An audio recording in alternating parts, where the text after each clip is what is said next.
اللهم صل على محمد وعلى آل محمد كما صليت على إبراهيم وعلى آل إبراهيم إنك حميد مجيد.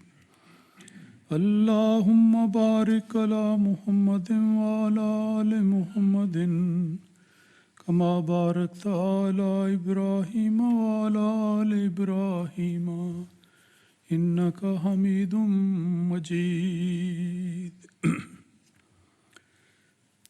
ہمارے پیارے آقا حضرت محمد رسول اللہ صلی اللہ علیہ وسلم کے بابرکت ارشادات سے جو حکمت اور معرفت سے پر ہیں، بہت ساری کتابیں ہیں، اور اگر ان کی ایک مثال سوچنے کی کوشش کی جائے تو ایک باغ کی مثال نظر آتی ہے جس میں ہر طرف رنگا رنگ کے مختلف خوشبوؤں کے پھول لگے ہوئے ہیں.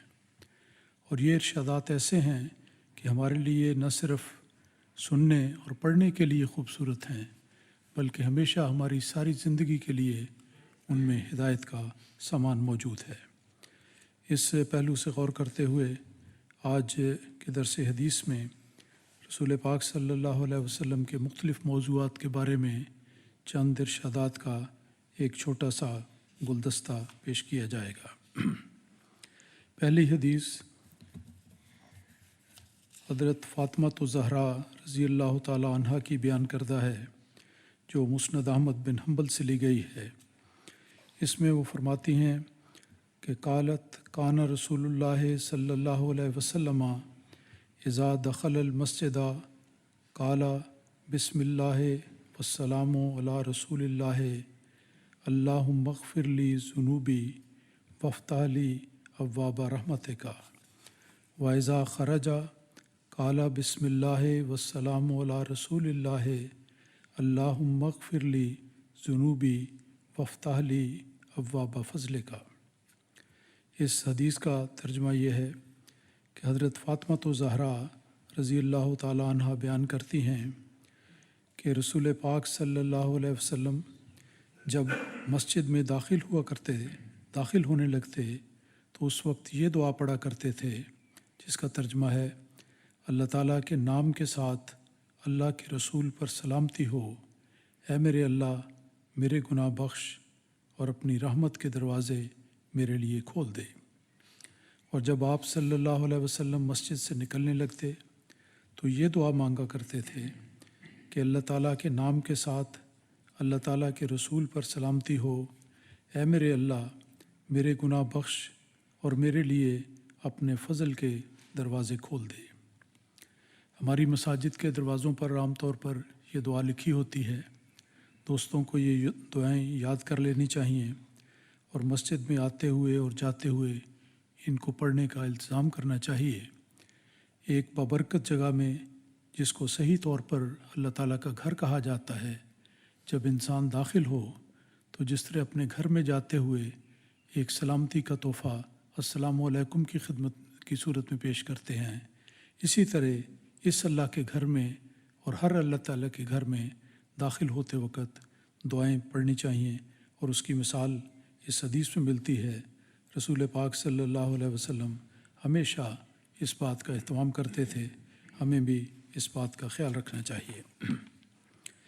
دوسری حدیث ہے عن خریب بن فاتق رضی اللہ عنہ قال قال رسول اللہ صلی اللہ علیہ وسلم من انفق نفقۃ فی سبیل اللہ کتب لہ 700 ضعف. حضرت خریم بن فاتق رضی اللہ تعالیٰ عنہ بیان کرتے ہیں کہ رسول پاک صلی اللہ علیہ وسلم نے فرمایا کہ جو شخص اللہ تعالیٰ کے راستے میں کچھ بھی خرچ کرتا ہے اسے اس کے بدلے میں 700 گنا زیادہ ثواب ملتا ہے. بلکہ قرآن مجید کی آیات سے پتہ لگتا ہے کہ اللہ تعالیٰ تو بہت بخشنے والا، بہت دینے والا اور بہت ہی اعلیٰ رنگ میں انسان کی کسی بھی نیکی کا بدلہ دینے والا ہے. یہ 700 کا ایک معیار ہے، ایک اندازہ ہے، بلکہ اس سے بھی زیادہ اللہ تعالیٰ دیتا ہے. انسان کی نیت پر موقوف ہے. انسان جس نیت سے اپنی بسا اوقات بساط سے بڑھ کر قربانی کرتا ہے تو اللہ تعالیٰ دیکھنے اور جاننے والا ہے، وہ اس کی زیادہ قربانی کا بھی اجر دیتا ہے اور تھوڑی قربانی پر بھی بے انتہا فضل کرتے ہوئے اس کو اجر عظیم سے نوازتا ہے۔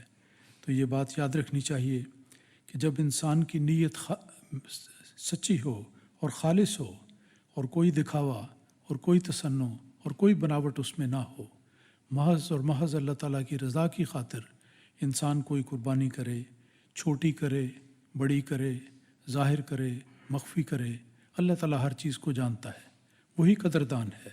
تو اللہ تعالیٰ کے رسول کا وعدہ ہے کہ اللہ تعالیٰ اس بندے کو جو خالص نیت کے ساتھ اللہ تعالیٰ کے راستے میں کوئی قربانی کرتا ہے، اس کا بے انتہا کئی 100 گنا بلکہ اس سے بھی زیادہ بدلہ عطا فرماتا ہے۔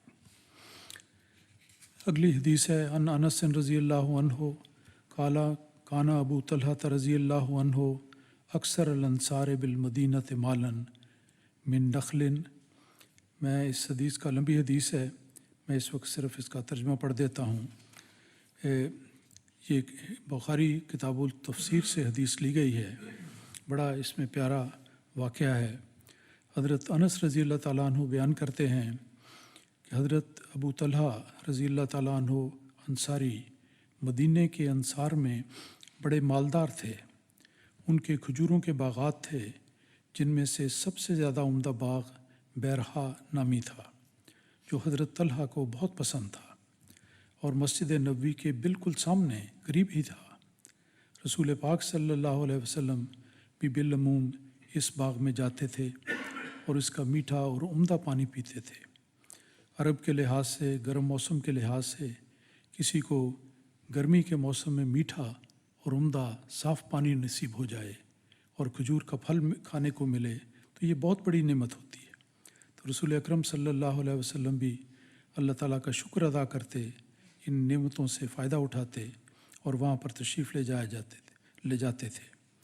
جب یہ آیت کریمہ نازل ہوئی جس کے الفاظ اس طرح پہ ہیں کہ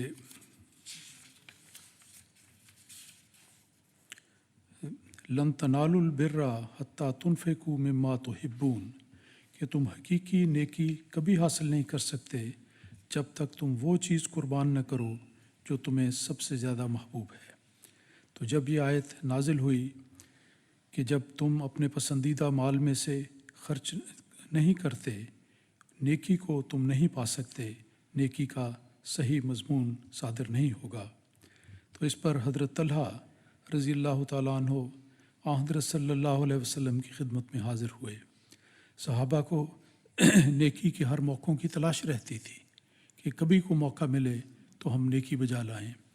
جب یہ انہوں نے آیت کریمہ سنی تو فوراً رسول پاک صلی اللہ علیہ وسلم کی خدمت میں حاضر ہوئے اور عرض کیا کہ یا رسول اللہ، آپ پر اس مضمون کی آیت نازل ہوئی ہے اور میری سب سے پیاری جائیداد بیرہا نامی ایک باغ ہے، میں اسے اللہ کی راہ میں صدقہ کرتا ہوں۔ سارے کا سارا باغ انہوں نے اللہ کے راستے میں صدقہ کرتے ہوئے رسول پاک صلی اللہ علیہ وسلم کی خدمت میں پیش کیا کہ جیسے پسند فرمائیں اس کو استعمال کیا جائے۔ اور وہ کہتے ہیں کہ میں صدقہ کرتا ہوں سارے کا سارا باغ اور امید رکھتا ہوں کہ اللہ تعالیٰ میری اس نیکی کو قبول کرے گا اور میرے آخرت کے ذخیرے میں شامل کر لے گا۔ ان کو کامل یقین تھا کہ جو بھی نیکی کروں گا یا کوئی بھی انسان کرے، وہ ضرور اللہ تعالیٰ اس کا حساب رکھے گا اور آخرت میں اس کی جزا دے گا۔ اور انہوں نے یہ بھی عرض کیا کہ میری درخواست یہ ہے کہ حضور اپنی مرضی کے مطابق اس کو اپنے مصرف میں جس طرح چاہیں آپ مصرف میں لائیں، یعنی جس کام پر بھی یہ استعمال کرنا چاہتے ہیں حضور اس کے بارے میں فیصلہ فرما دیں۔ یہ بات سن کر رسول خدا صلی اللہ علیہ وسلم نے فرمایا، یعنی یہ الفاظ ہیں جو ترجمے میں لکھے گئے ہیں، لیکن کیا ہی وہ جذبہ ہوگا جب رسول پاک صلی اللہ علیہ وسلم نے انتہائی خوشی کا اظہار کرتے ہوئے فرمایا، واہ واہ، یہ بہت ہی اعلیٰ اور عمدہ مال ہے اور بڑا ہی نفع مند ہے اور بہت اچھا فیصلہ ہے جو تم نے کیا ہے۔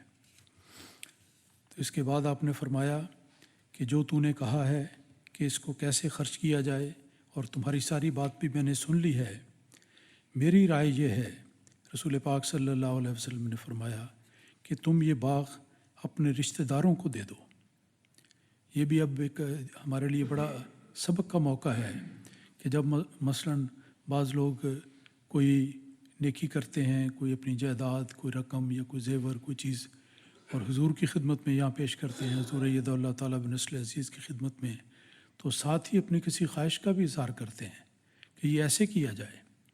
تو اگر اس موقع پر کچھ اور بیان کیا جائے کہ اس کو ایسے کر دو، تو بعض لوگوں کی طبیعت میں ملال سا آتا ہے کہ ہم تو یہ چاہتے تھے اور آپ نے یہ فرما دیا۔ دیکھیں اس مثال میں رسول پاک صلی اللہ علیہ وسلم فرماتے ہیں کہ جو تم نے بات کی وہ میں نے سن لی ہے، میری رائے یہ ہے کہ تم یہ باغ اپنے رشتہ داروں کو دے دو۔ چنانچہ حضرت طلحہ رضی اللہ تعالیٰ عنہ نے ایک لفظ بھی نہیں فرمایا اور فوراً وہ باغ اپنے قریبی رشتہ داروں اور چچیرے بھائیوں میں تقسیم کر دیا۔ یہ ایک بہت بڑا سبق ہے اطاعت کا۔